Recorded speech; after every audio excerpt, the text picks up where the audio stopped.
Bonjour à tous, bienvenue à ce corrigé de l'épreuve de synthèse de texte pour l'EDEC, année 2016, EDEC AST1.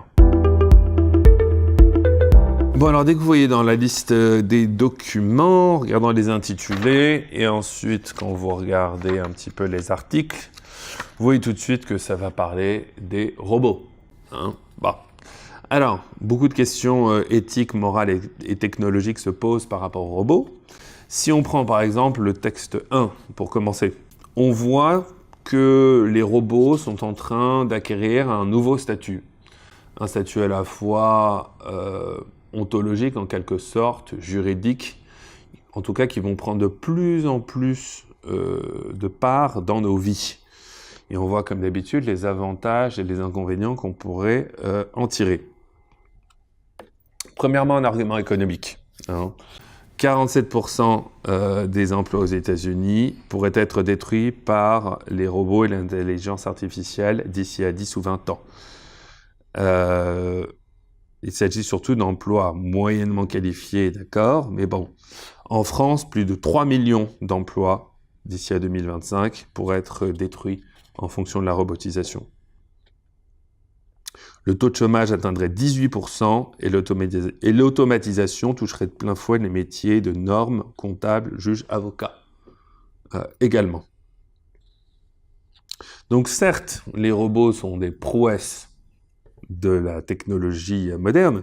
Certains même sont des humanoïdes, c'est-à-dire qu'ils ressemblent trait pour trait ou presque à des humains. Mais attention, les conséquences ne sont pas neutres. Est-ce qu'il y a vraiment une révolution culturelle actuellement en entreprise ?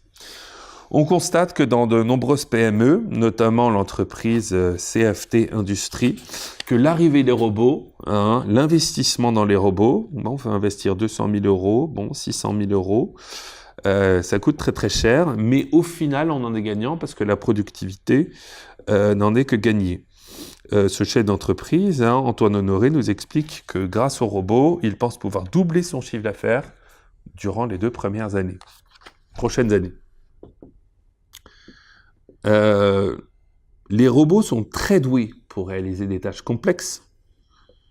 Au lieu de détruire de l'emploi, les cobots, qui est une contraction anglaise qui signifie Collaborative Robot, peuvent au contraire en relocaliser pour fabriquer de petites séries de produits complexes pour une distribution entendue. Énorme avantage également, les prix des robots sont à la baisse. 100 000, 200 000 euros, prix très élevé, mais on se rend compte que maintenant on peut avoir accès à des robots qui ne valent que 30 ou 40 000 euros. Le frein du prix l'est de moins en moins. Les prix baissent au global, c'est-à-dire qu'on peut acheter de la robotique lourde jusqu'à 300 kg pour moins de 15 000 euros. Ce qui, il y a 10 ans, était absolument inconcevable. On voit aussi que les robots vont devenir essentiels dans les services à la personne. Vieillissement de la population, papy boom. Plus de 15% de la population en France en 1960 aura plus de 80 ans, donc il sera le temps de s'en occuper. Les robots à tout faire, portez vos courses, gardez vos enfants, aidez les personnes à se relever en cas de chute, les robots qui aident, les robots ludiques aussi, les robots qui vous permettent de jouer, sont de plus en plus accessibles, entre 500 et 1000 euros. Tout ça, c'est des genres d'informations qu'il faut avoir en tête pour votre synthèse finale. Ce qu'il faut bien avoir en tête, c'est que le robot, ça va de l'aspirateur à l'humanoïde assez proche de Terminator. Donc tout ça, ce sont des robots. Le grille-pain est un robot. Un robot, c'est quelque chose qui effectue des tâches automatiques en fonction d'un programme qu'on lui a dit de faire. On a même les projets d'avoir des macro-robots qui seraient absolument fondamentaux pour pouvoir nous permettre de réaliser des grands projets urbains, comme le Grand Paris par exemple. On en parle dans le dernier paragraphe de ce document. Article 2. Alors l'article 2 est un article très critique. d'une journaliste de Mediapart qui demande à un éminent scientifique, directeur de recherche, professeur au Collège de France, enseignant de robotique à l'École normale supérieure, Conseil européen de la recherche, etc., etc. Ce chercheur lui a dit, écoutez, moi mon rôle, c'est pas tant d'accroître la connaissance, c'est de répondre à des domaines sociétals. Le journaliste dit d'accord, et puis après elle y réfléchit, elle demande, mais au fait, ces demandes sociétales, elles viennent de qui? Elles viennent du public, du grand public? Non, en fait, ces domaines sociétals, elles viennent de sociétés privées. Ce qui n'est pas du tout la même chose. C'est pas la société qui demande quelque chose, ce sont des sociétés privées, avec des impératifs de profit, qui font des demandes. Donc, ces sociétés sont dans une logique de commercialisation. Et non pas de l'intérêt général et de l'intérêt collectif. Qui demande qui et quoi? On est dans une stratégie de l'offre, on est dans une stratégie du push. Moi, grand ingénieur, grand scientifique, grand chercheur, je vais vous fournir quelque chose qui va aider à améliorer votre système de production. Le problème, c'est que le chercheur s'identifie, lui, socialement, sociologiquement, moralement, intellectuellement, au top management, aux grands ingénieurs, aux grands chercheurs, absolument pas au prolétaire qui va devoir être remplacé, parce que c'est ça dont il s'agit, ou alors, dans le meilleur des cas, travailler avec ces mêmes machines. Vous ne travaillez pas pour la société, mais pour des sociétés. Renault, EADS, Orange ne sont pas la société, ce sont des sociétés. Aussi, permettez-moi de conclure au fait que les demandes auxquelles vous répondez ne sont pas sociétales, mais commerciales. Et là, cette journaliste met le doigt sur quelque chose d'extrêmement juste. Elle nous dit « La capacité d'un chercheur à penser l'impact concret des technologies sur la vie des gens est proportionnelle à la distance sociale et physique qui les sépare. » Ça, c'est absolument fondamental. C'est-à-dire que plus vous êtes éloigné sociologiquement, moralement, physiquement, psychiquement, des gens dont vos machines et dont vos logiciels et dont vos progiciels vont remplacer, moins vous en avez quelque chose à faire. C'est normal, vous ne les côtoyez pas, ils ne font pas partie de votre environnement précis. Et c'est ça le gros truc. Elle cite l'exemple d'un chercheur de Auchan qui a refusé de mettre en place des caisses automatiques parce que ça allait mettre au chômage les caissières. Pourquoi est-ce qu'il l'a fait? Tout simplement parce qu'il côtoyait ces caissières au jour le jour. Alors que notre ami ici chercheur ne côtoie pas les ouvriers. Donc c'est normal qu'il n'en ait pas grand-chose à faire. De plus, stratagème intéressant, il a fait culpabiliser la journaliste en disant, voilà, si on n'automatise pas, si on ne sur-taylorise pas, voilà ce qui va rester, c'est-à-dire des hommes fourmis qui vont faire toujours les mêmes tâches. Vous ne voulez pas garder ça. Donc grâce à nos machines, ce ne sera plus le cas. Sauf que le problème, c'est que la robotisation, l'automatisation, elle est toujours partielle. Elle n'est jamais absolue. Le robot qui remplacera définitivement le travail pour l'humain, c'est une chimère, c'est une désillusion. Ce qui a le double effet négatif, non seulement de remplacer, ce faisant, une partie des travailleurs par des robots, mais en plus de rendre les conditions de travail pour les ouvriers restants totalement inhumaines, encore plus inhumaines qu'avant. Le pire est d'être à mi-chemin entre la robotisation partielle et la robotisation totale ou la robotisation nulle. De même, lorsque vous mettez en place des machines, la pression que vous exercez sur vos salariés est maximale. En gros, vous leur dites, si tu n'es pas content, c'est pas grave, tu seras remplacé par une machine demain. L'exploitation marxiste est très largement secondée, et même encouragée, par la robotisation technologique contemporaine.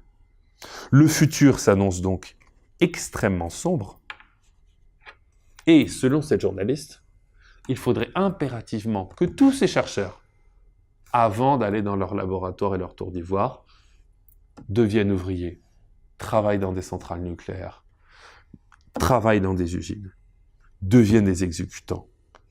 Et peut-être qu'à ce moment-là, ils ne traiteraient pas ces mêmes personnes qui sont tout en bas de l'échelle de la même façon. Article suivant. Comment coexister avec les robots?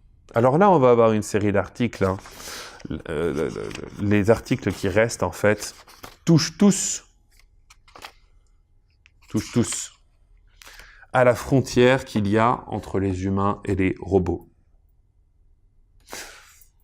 Très anciennement, dans les très anciennes cultures, d'où cette exposition qui a lieu au musée du Quai Branly, et cette conversation qu'il y a entre un anthropologue, un philosophe et un spécialiste de robotique, on voit que des automates ont toujours existé dans les cultures antiques. Les robots ancestraux ont toujours fait partie des premières cultures. Le robot, ça doit être un instrument de travail utile, pas d'autre chose. D'ailleurs, le mot robot, qui vient du grec robota, signifie serf, et ça vient de la racine rab, qui signifie esclave. Un robot, c'est un automate conçu pour exécuter des besognes à notre place. Rien d'autre. Il ne faut pas confondre un robot et un humain. Un robot, ce n'est pas un humain.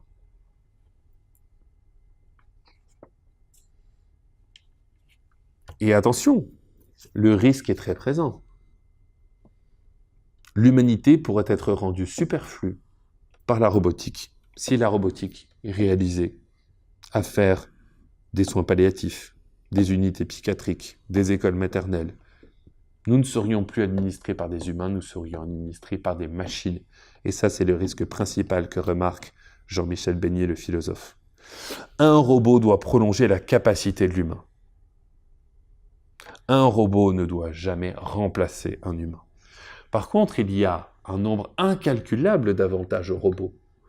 Les robots des mineurs, les exosquelettes, ceux qui remplacent nos membres défectueux, ceux qui permettent d'accroître la production dans les usines. Quels que soient les robots spatiaux, les robots d'exploration, quel que soit le genre d'activité, les robots sont de précieux alliés. Mais il ne faut surtout pas qu'ils deviennent nos remplaçants.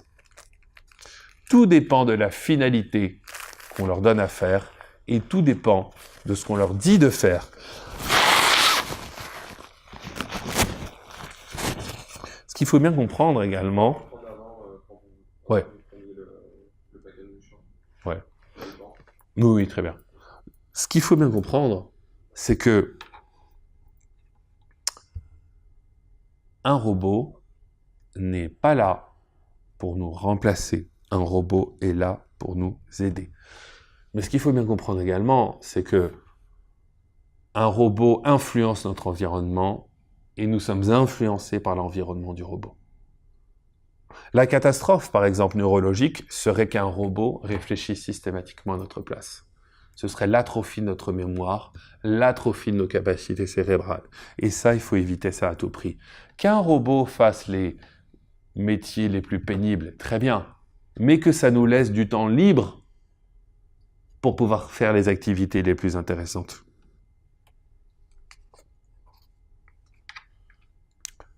Faut-il donner un statut juridique à proprement parler aux robots? Alors là, nous avons deux personnes qui s'opposent. Nous avons l'avocat suisse Nicolas Apt et de l'autre, l'avocat français Alain Bensoussan.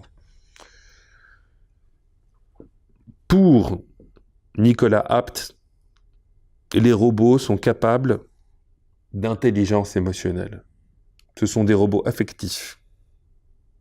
Leurs fonctions vont s'étendre. Ce ne seront plus de vulgaires appareils électroménagers. Sauf qu'évidemment, il reste quand même une irréductibilité de l'homme.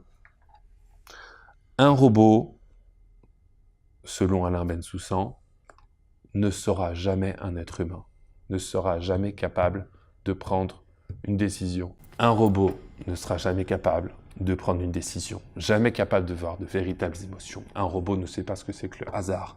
Un robot ne sait pas ce que c'est que le malentendu. Un robot ne sait pas ce que c'est que d'aimer. Un robot ne sait pas ce que c'est que souffrir.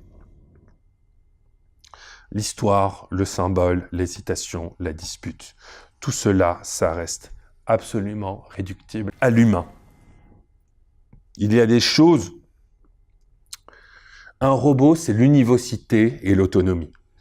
C'est tout le contraire de l'être humain, qui est l'équivocité et l'hétéronomie. On envisage même le fait qu'un robot serait parfait pour la sexualité mécanique. Ce qui est physiquement possible. Mais est-ce que c'est vraiment souhaitable? Si on reprend les 3 lois d'Asimov, qu'il faut absolument qu'un robot respecte, un robot ne peut pas porter atteinte à un être humain. Un robot ne peut pas rester passif face à une situation de danger par rapport à un être humain. Et enfin, un robot doit obéir aux ordres donnés par les humains. Sauf si de tels ordres sont en contradiction avec la première loi. Il n'est pas besoin qu'un robot soit doté d'une conscience, d'une subjectivité, comme le sont les humains, pour répondre à des droits et des devoirs. Bien. Alors, de l'autre côté, dans la science-fiction récente, on voit dans le film Her,